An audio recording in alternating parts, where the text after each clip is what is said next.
recording studio दिल के धड़कन भी हमसे नाराज हो गई सिवा कुछ उम्र दे हिसाब नाल थोड़ा रुतबा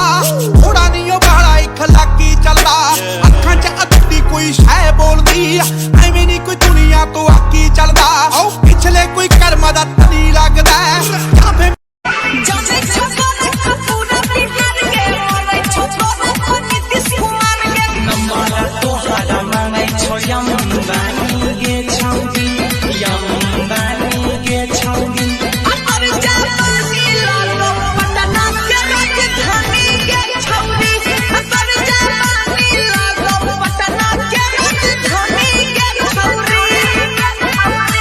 recording studio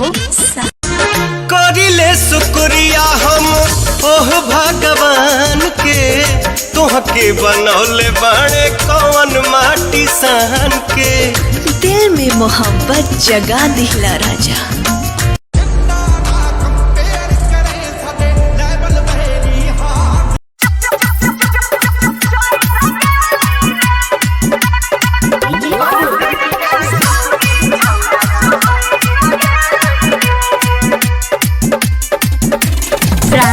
recording studio Saharsa